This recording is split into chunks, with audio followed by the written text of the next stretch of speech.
em se tratando, né? Aí não tem muita regra para ele, não tem muita estratégia. A única estratégia, como eu falei, que eu aconselho, é a gente pensar nessa frase, que é a clássica. Toda vez que isso cai em prova, aparece o em se tratando. Então, lembrem-se do que em se tratando está correto. Lembrem-se de que, ao olharem para esse quadro, o em se tratando estava dentro de um coração e não com um X por cima. Então, significa que ele está correto, é uma construção perfeita da língua portuguesa. Então, fazendo próclise, eu avalio o narique, que são as palavras atrativas, aquelas que têm capacidade de sugar o pronome oblíquo para antes do verbo.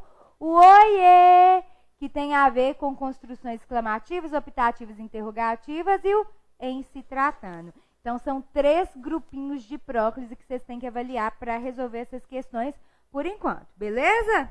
Então, tá. Agora, eu vou falar daquela construção que os portugueses usam, que num português arcaico também eram utilizadas. No entanto, hoje em dia, no português falado no Brasil, são construções extremamente raras. Alguns até consideram meio brega usar mesóclise.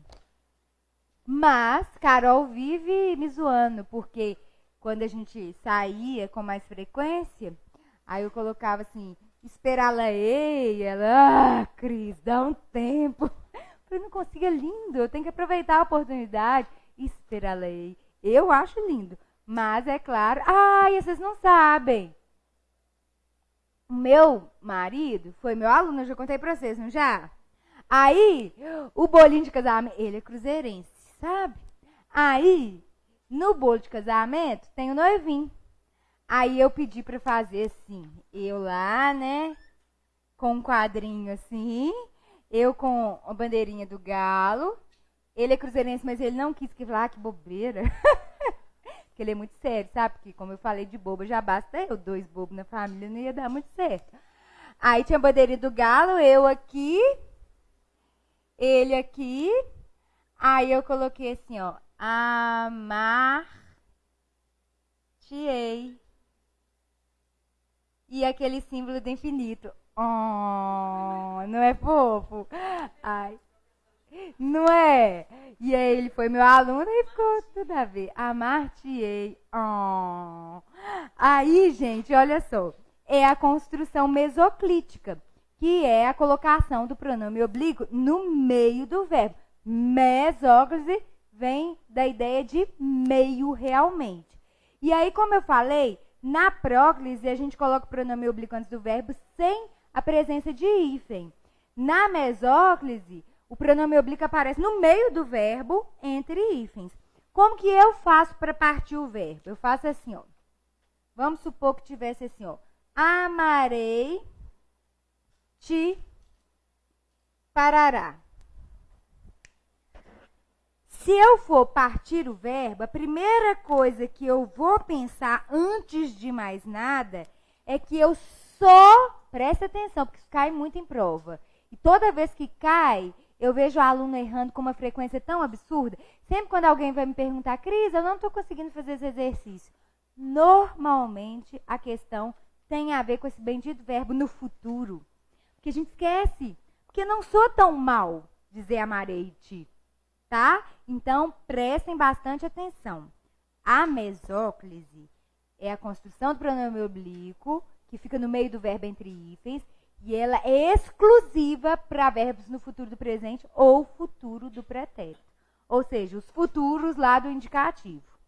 Amarei é futuro do presente e amaria é o futuro do pretérito. Vocês concordam? Eu só posso fazer mesóclise com verbos no futuro. Beleza. Eu não vou contar por enquanto se essa ênclise aqui está certa ou está errada. Daqui a pouco eu falo sobre isso. Por enquanto, eu só quero que vocês entendam como que eu construiria essa mesóclise. Primeiro passo, amarei. Opa, o verbo está no futuro. Beleza, eu consigo construir uma mesóclise. Em segundo, eu parto o verbo no infinitivo, deixo para um lado, pego o resto do verbo, deixo para o outro lado. Jogo o pronome oblíquo para o meio, separando-o por hífens. O resultado disso é amar-te-ei. Agora, vamos fazer a mesma coisa com o verbo no futuro do pretérito? Vamos supor que eu pensasse no amaria, que é o verbo com essa desinência-ria, que está no futuro do pretérito, que é aquele patinho feio, estão lembrados? E o ti tivesse depois. Aí eu preciso construir a mesóclise. Eu sei que a mesóclise aqui é possível porque o verbo está no futuro. Vou pegar o infinitivo do verbo, que é o amar, deixar para um lado, o resto do verbo eu vou deixar para o outro lado. Vou tacar o pronome oblíquo aqui no meio, separando por hífens. O resultado disso é a forma amar-te-ia. Então, o primeiro passo foi mostrar para vocês que a mesóclise só pode acontecer com verbos no futuro. O segundo passo foi mostrar para vocês como que eu construo a mesóclise. O terceiro passo é falar para vocês sobre outros comportamentos desse mesmo verbo no futuro. Gente, eu fiz uma construção inadequada aqui no quadro, propositadamente, só para vocês colocarem com um X bem grande no caderno de vocês. Por quê? Porque passa batido na hora da prova. Vocês vão ver. Vocês vão errar uma questão sobre isso, vão lembrar de eu falando. Mentira, eu não quero que vocês errem, não. Mas assim, se errarem, não se sintam mal por isso. Porque eu vejo gente errando demais. Porque na leitura silenciosa a gente esquece que não se pode fazer ênclise no futuro. Ou seja, amarei-te está errado. Amaria-te está errado. Por quê? Não existe ênclise no futuro. Por quê? Não sei. Mas essa regra é rígida, cai em prova, o CESP adora. Sabe o que o CESP faz? O pronome oblíquo está num lugar lá. Aí eles perguntam, poderíamos colocar o pronome oblíquo posposto ao verbo? Você olha o verbo está no futuro? Errado. Não existe ênclise no futuro, em hipótese alguma. Beleza. Ah, Cris, então eu posso fazer a mesóclise em verbos no futuro? Sim. Mas eu só tenho essa opção? Já que eu não posso fazer ênclise, eu posso fazer mesóclise. Será que eu também poderia fazer a próclise? Depende.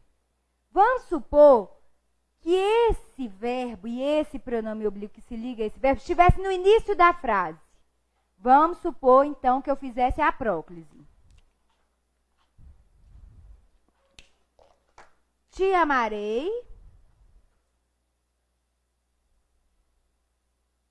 Te amaria.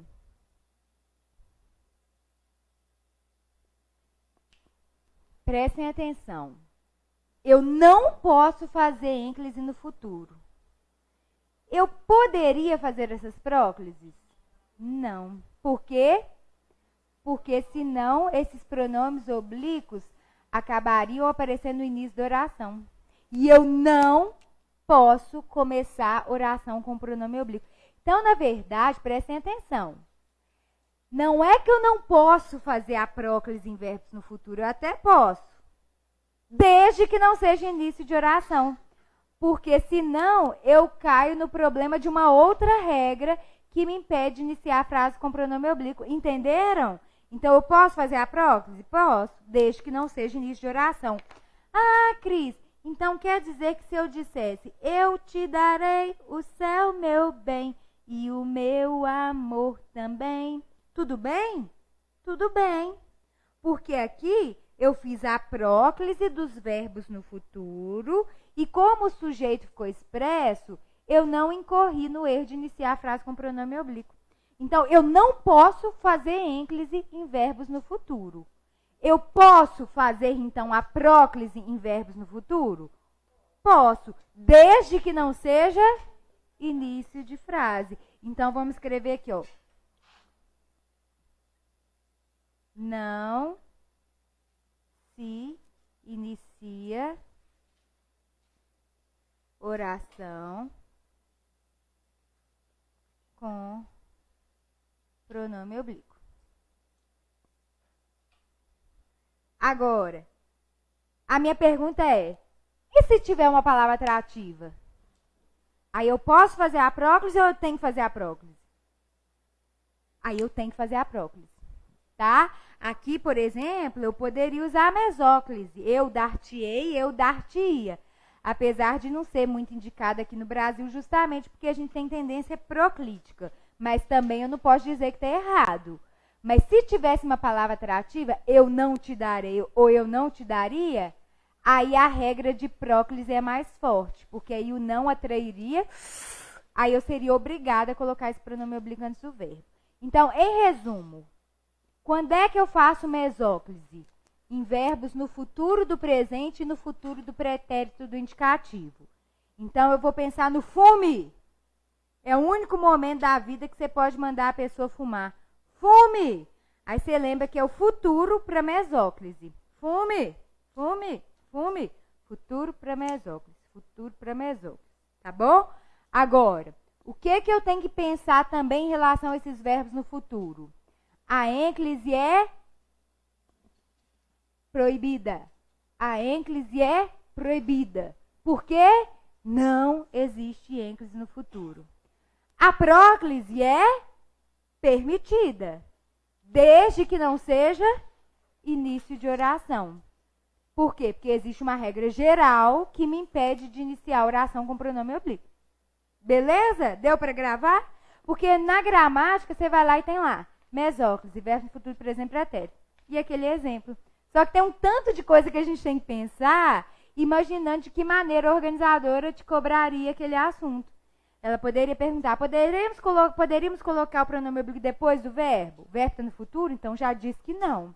Poderemos colocar o pronome oblíquo antes do verbo? Aí você olha, se não for início de oração, tudo bem. Mas se a colocação do pronome oblíquo antes do verbo no futuro acabar fazendo com que a frase seja iniciada com o pronome oblíquo, aí você já disse que está errado. Então, são vários fatores que vocês têm que analisar. Por isso que eu falei, a regra não é tão grande, mas tem vários outros fatores que a gente tem que pensar quando a gente vai resolver as questões. Por isso que o exercício é super importante para a gente introjetar todas as informações. Porque depois que você tiver introjetado também, você não vai ter que ficar pensando em regras toda hora, já vai ser praticamente instintivo. É até gostosinho, fica tipo um joguinho assim, sabe? Né?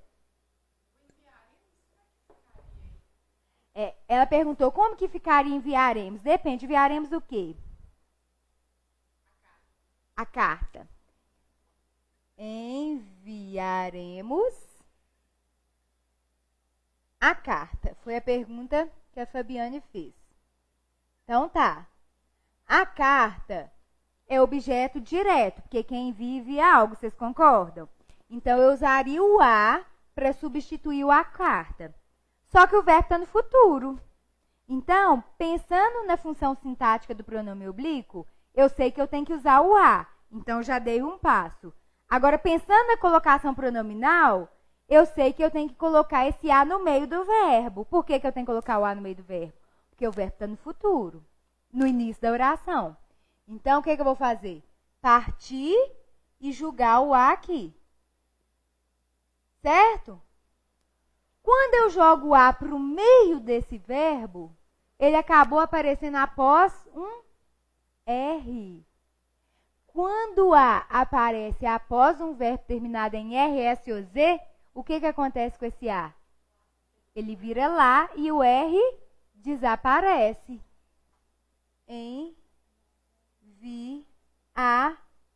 Enviaremos. Que lindo! Não é? Ah, tá. Aí ela vem e fala.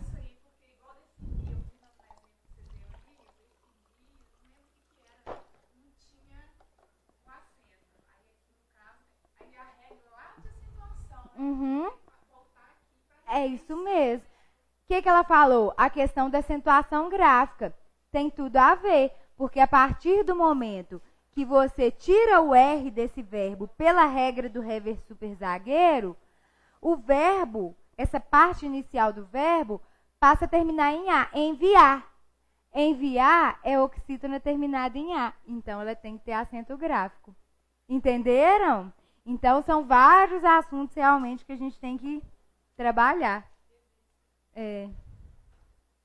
Galera, oi.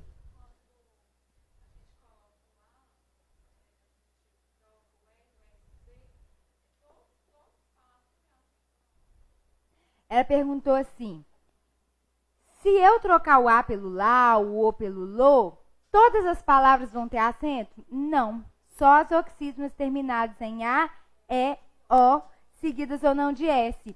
Porque se a gente voltar nesse exemplo aqui, ó, a gente vai ver isso direitinho, quer ver? Aqui, ó. Ele vai definir uma meta. Eu usaria o A. O A se transformou em lá porque o verbo termina em R. Definir. Agora, se já fosse substituir lá, aí teria acento pela regra do hiato. É muita coisinha, né? Por isso que, assim, a aula de português e o acompanhamento com a matéria é um ponto importante. Mas, às vezes, é melhor a gente, depois de fazer um curso teórico, a gente se disciplinar, estudar tudo de novo sozinho, antes de fazer outro curso. Por quê? Porque cada professor de português tem um método diferente, um ritmo diferente, uma organização de conteúdos diferente. Então, na verdade, o que falta, às vezes, para a gente é conseguir firmar uma linha de raciocínio que você resolveu usar.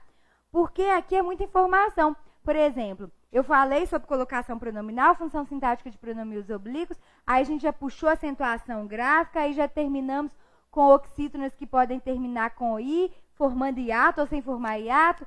Então, assim, são várias conexões que a gente vai estabelecendo ao longo do curso.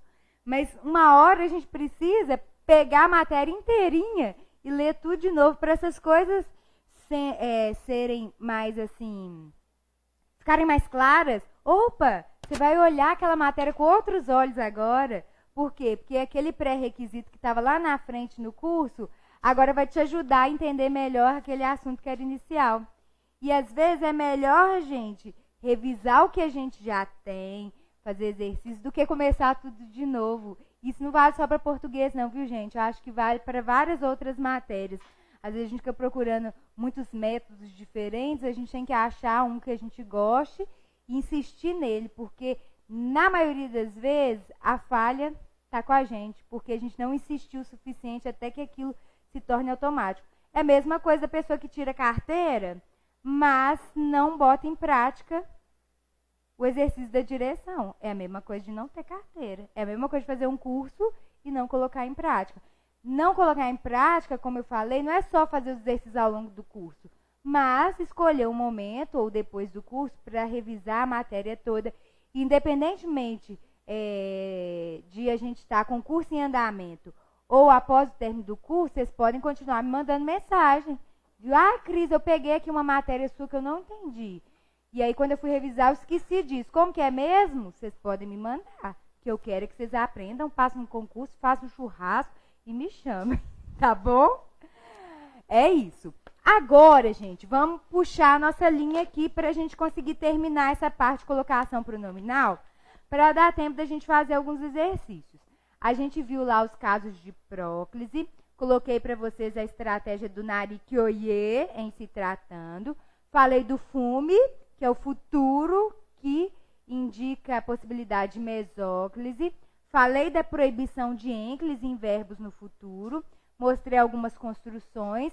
E agora eu preciso falar sobre a ênclise. A ênclise, pessoal, cai pouco em prova. Mas a gente deve saber que a ênclise é a construção em que o pronome oblíquo fica após o verbo. Quando que o pronome oblíquo vai ficar depois do verbo? Primeiro, é aquela regra sobre a qual eu já falei no início da oração, né, gente? Tem gente que interpreta mal essa regra, porque quando eu falo início de oração, ai, Cris, mas você não falou que a gente não usa pronome oblíquo no início da oração? Sim, e eu continuo dizendo.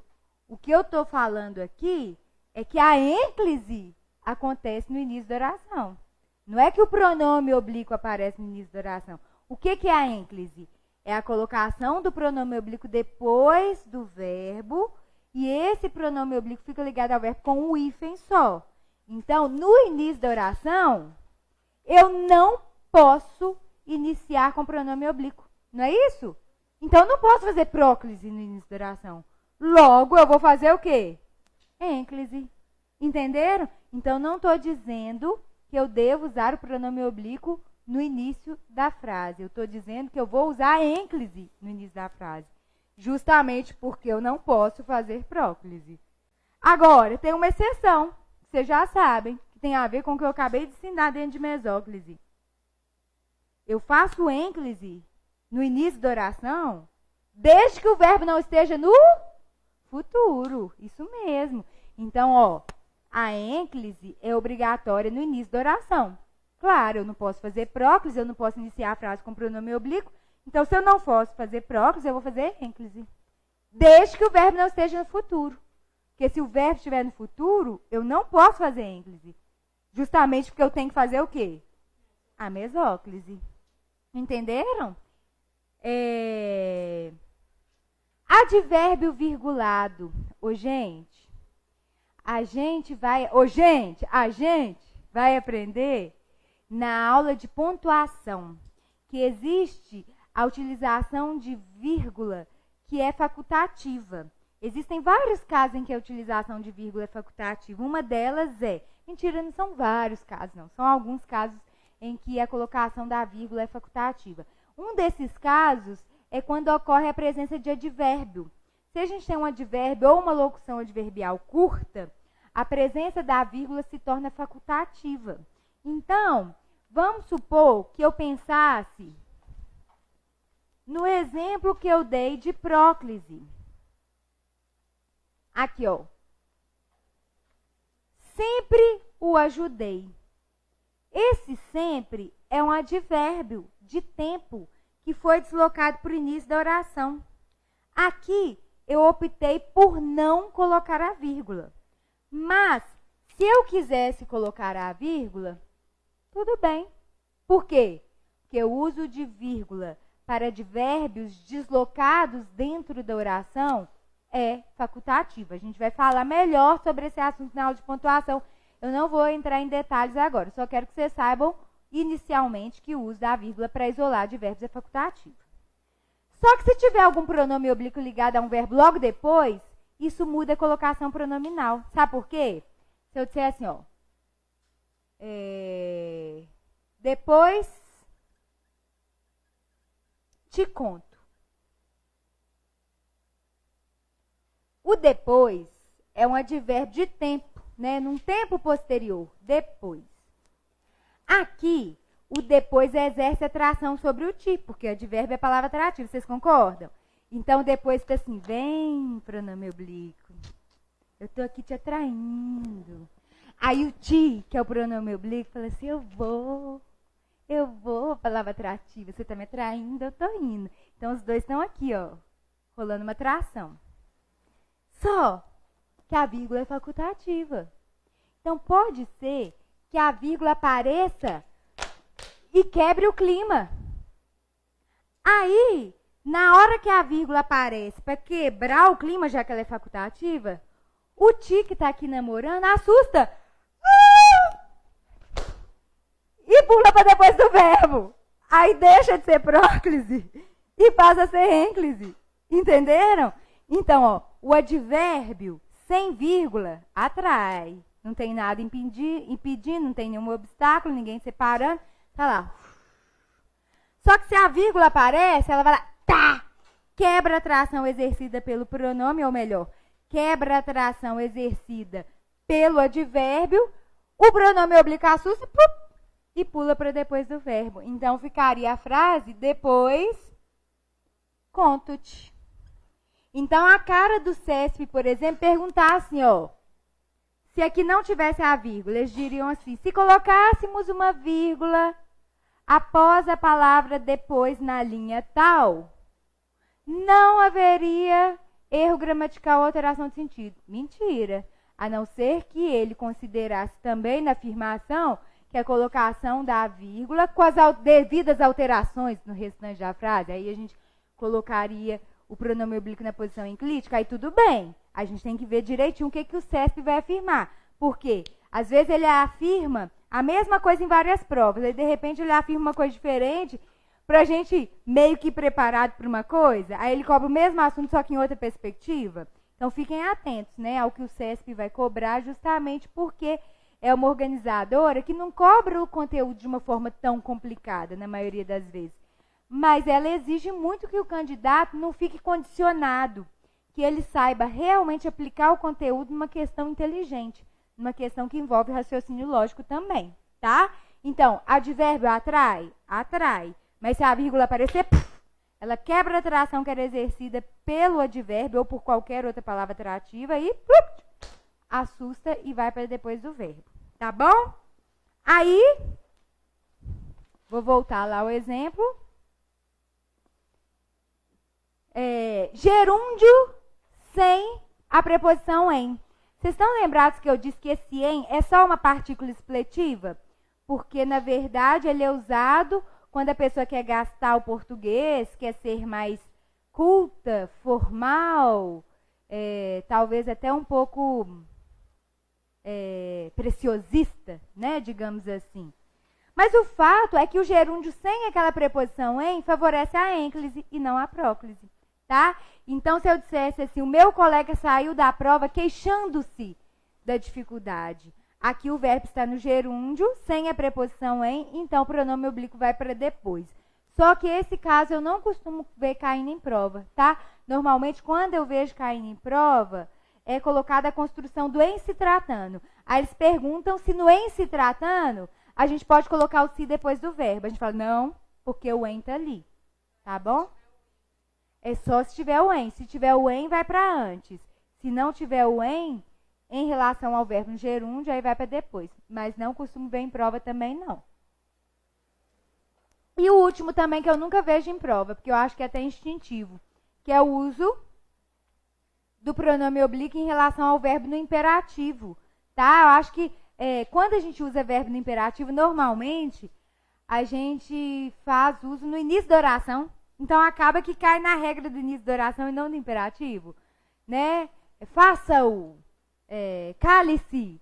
Então, acaba que dificilmente a gente usa o verbo no imperativo no início da oração. Aliás, no meio da oração. Mas, se aparecer, o pronome oblíquo vai para depois. Estude-o. Beleza?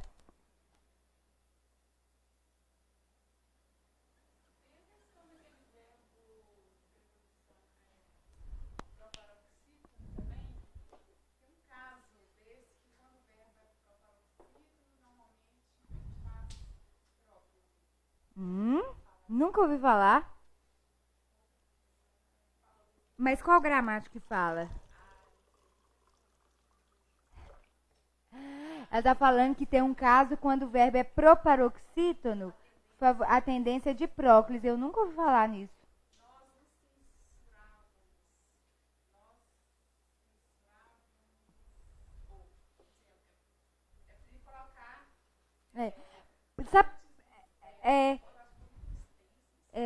Mas eu acho que isso aí não cai em prova, não. Eu nunca vi, não. Ela está falando aqui, pessoal, que quando ela ouviu dizer que quando o verbo é proparoxítono, a próclise é favorável. Mas, na verdade, a próclise no Brasil é sempre favorável. Só que existem os casos obrigatórios. Mas se não houver nenhum caso obrigatório, a próclise é sempre favorável.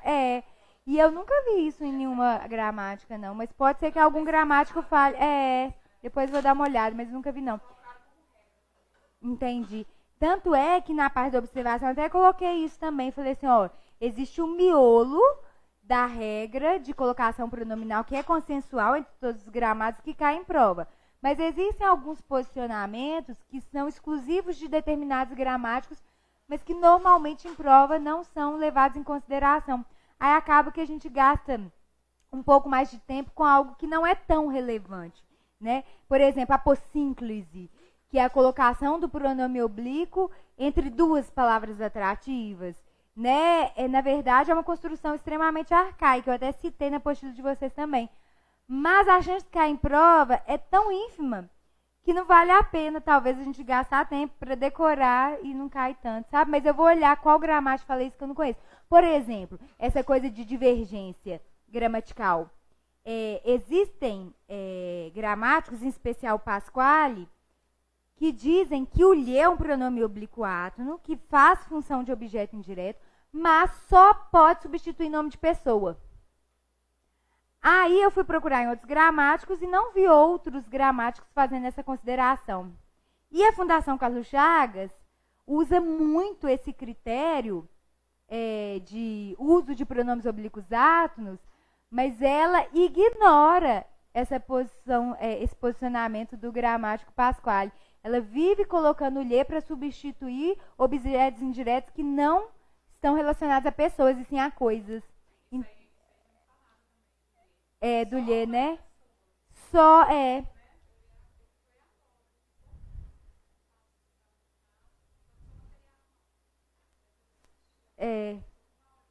entendi.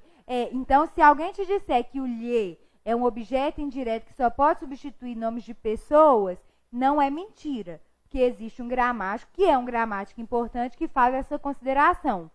Mas, considerando o português voltado para concursos, em assim, 99% dos casos, esse posicionamento é ignorado.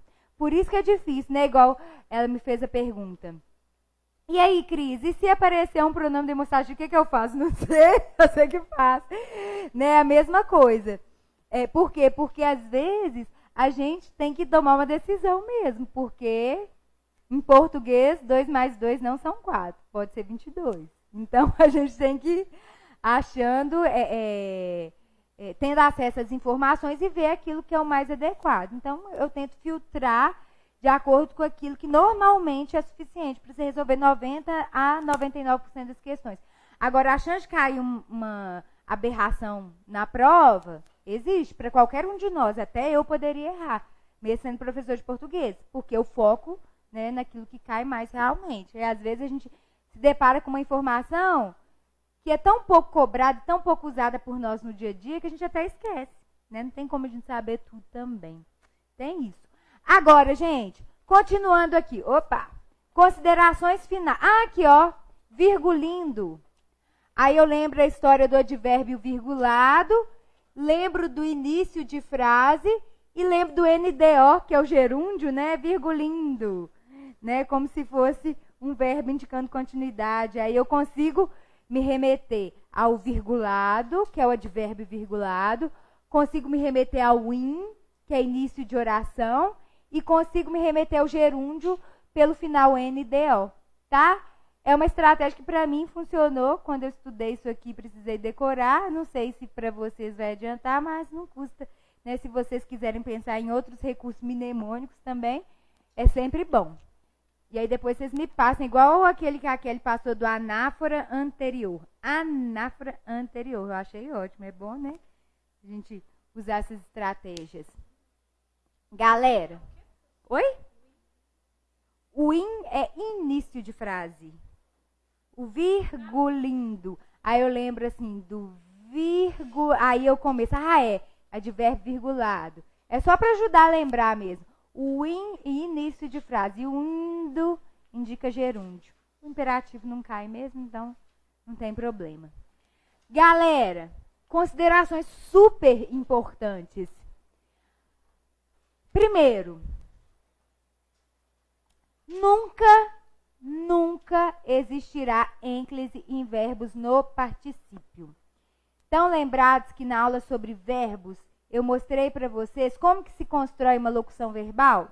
Verbo auxiliar, que faz serviço pesado, e verbo principal, no infinitivo, gerúndio ou particípio, não é isso?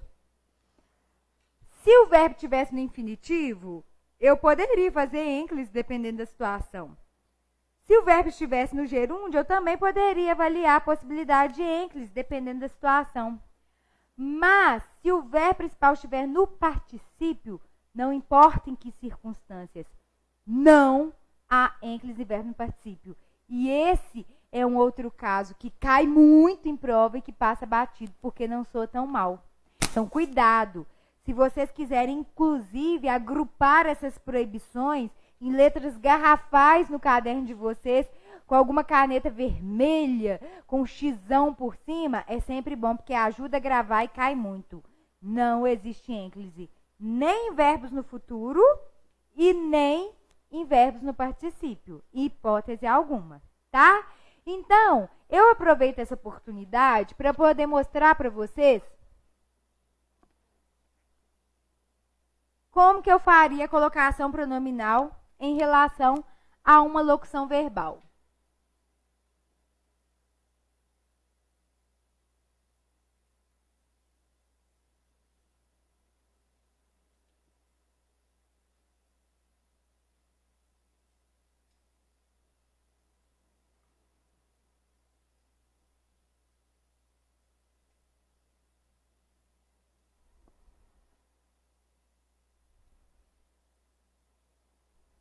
Ó, aqui, pessoal, para ficar mais claro para vocês, eu repeti a mesma frase 4 vezes, tá?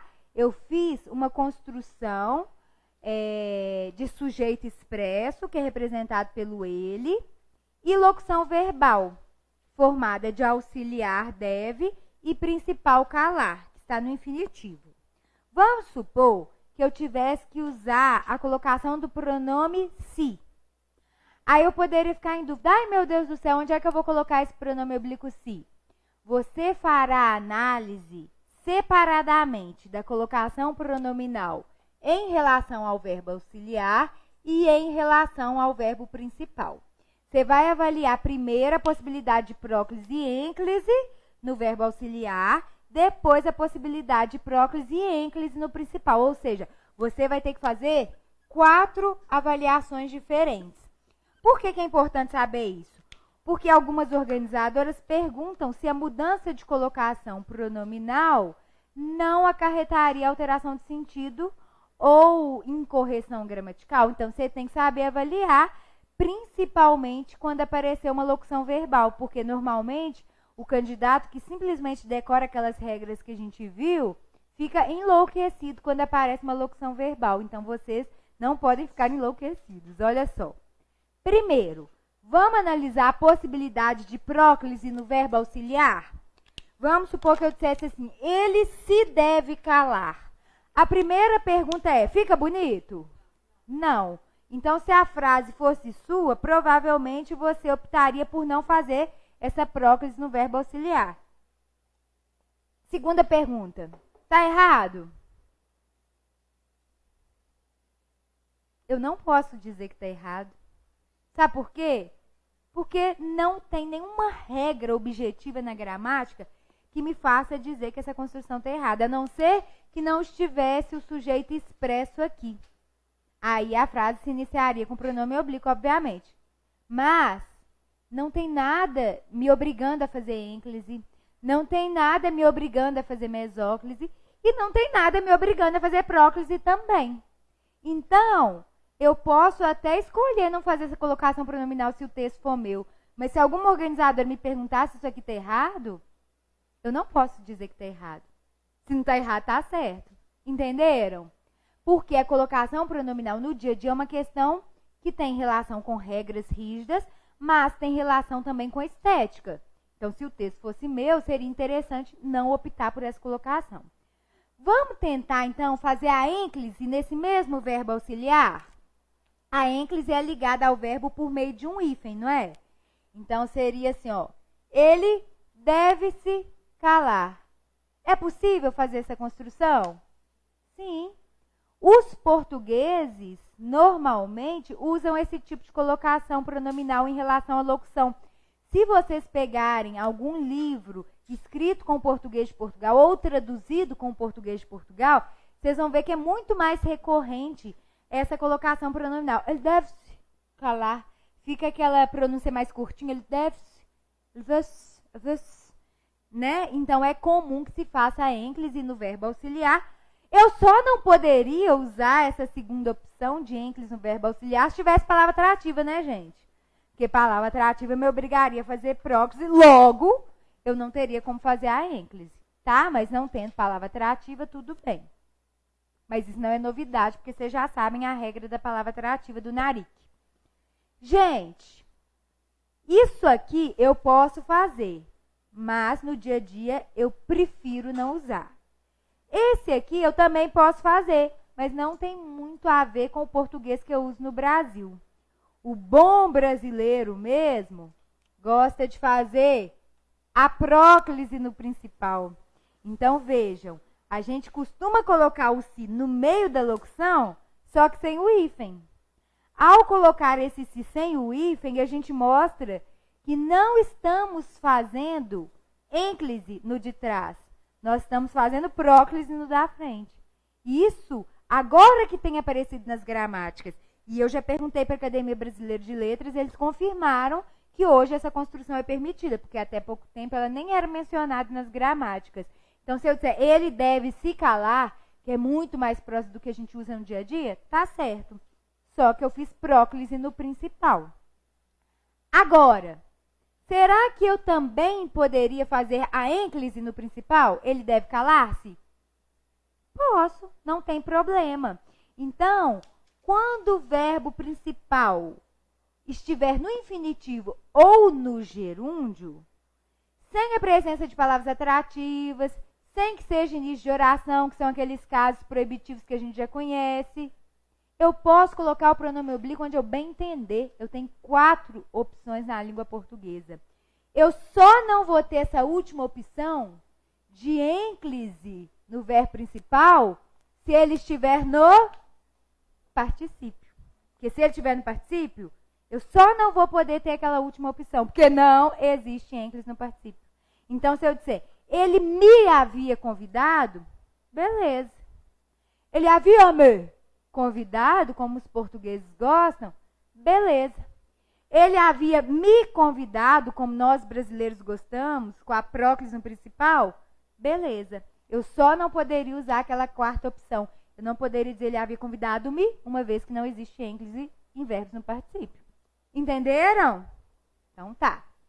Gente, outra coisa. Isso aqui é importante também. Apesar de ser uma exceção que aparece no pezinho de páginas das gramáticas, hoje todos os gramáticos que são respeitados e indicados pelas organizadoras colocam essa observação, só que essa observação, apesar de ser observação, de ser pé de página, não é irrelevante. É muito relevante. Por quê? Porque tem caído em provas. Eu até coloquei na apostila de vocês, na época que eu redigi, que hoje eu estava lendo, que não cai muito, mas nessas provas mais recentes deste ano, já começou a aparecer de novo. Então, cuidado, prestem atenção. O não é palavra atrativa, não é? Beleza. Só que o infinitivo é tão foda, tão poderoso, que mesmo na presença de palavras atrativas, ele pode admitir a ênclise. Como assim? É um pé de página, é uma possibilidade, não é uma obrigatoriedade, mas tem caído em prova, então tem que saber. Presta atenção. Quando o verbo está no infinitivo, está escrito aqui, ó. A maioria dos gramáticos admite que se faça ênclise com verbo no infinitivo, mesmo na presença de palavras atrativas. Por que isso é tão importante? Porque qualquer caboclo que tiver dado uma lidinha na matéria vai olhar para uma frase assim e falar assim, tá errado, não atrai, não atrai. Que não atrai, meu amigo, não é vantagem saber não, porque todo mundo que estuda para concurso um pouquinho, né, de colocação pronominal, a única regra que a pessoa sabe é que o não atrai. Então, não é muita vantagem assim saber. O que é vantagem é você saber a exceção. Se eu olhar para essa frase, eu não posso dizer que ela está errada, ela está certa. Que esse verbo aqui está no infinitivo. Eu até poderia dizer não a ofender. Ficaria certo. Mas a organizadora quer que eu saiba a exceção. Então, ela vai colocar depois. E aí, eu tenho que saber, ops, verbo no infinitivo é tão foda, tão poderoso, que mesmo se tiver palavra atrativa, ele admite ênclise. Ah, Cris, mas esse verbo está no infinitivo? Verbo no infinitivo não termina em R? Ops! Mas existe uma regra chamada regra do Hever super zagueiro. Quando a regra do Hever super zagueiro acontece, o R desaparece. Mas o verbo continua no infinitivo. Ele não deixou de estar no infinitivo porque houve a perda da letra R. E para eu ter certeza disso, é só colocar o A antes. É só colocar o pronome oblíquo antes, que aí eu enxergo direitinho que o verbo está no infinitivo. Olha lá, ó. Não a ofender era meu objetivo. Então, se eu colocar o pronome oblíquo antes, aí eu tenho clareza de que esse verbo realmente está no infinitivo. Ele só perdeu o R porque o A se transformou em lá pela regra do ré versus zagueiro. Tá vendo que essa bendita regra que eu fiquei brincando com vocês, né, que era importante decorar? Porque ela, além de cair diretamente numa questão, ela é super importante para a gente entender outras matérias, entender algumas pegadinhas. Por exemplo, a Fumar, que uma vez colocou um trechinho e falou assim, há 4 verbos no infinitivo. Fez essa afirmação. Aí, o que eles julgaram? Julgaram uma situação como essa, pessoa que não conhece a regra de ré versus zagueiro, ou não atinou que o R desaparece, mas o verbo continua no infinitivo, deixou passar despertar. Não tem 4 verbos no infinitivo aqui não, porque a pessoa vai direto para a terminação. Ar, I, or. Então, cuidado, porque quando esse lo aparece, esse lá aparece, pode ser que o verbo de trás esteja no infinitivo. Ele só perdeu o R por causa dessa regra.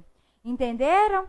Então, em resumo, não existe ênclise em verbos no particípio e também em verbos no futuro, como a gente viu lá na regra da mesóclise. O infinitivo é tão poderoso, que mesmo se houver a palavra atrativa, ele não obriga, mas ele admite a possibilidade de ênclise. Beleza? Deixa eu ver, eu acho que acabou. Acabou. Na hora certinha. Então, na próxima aula, a gente vai resolver alguns exercícios para pôr em prática tudo que a gente viu agora, para depois dar início ao estudo da sintaxe. Demorou? Então, beleza.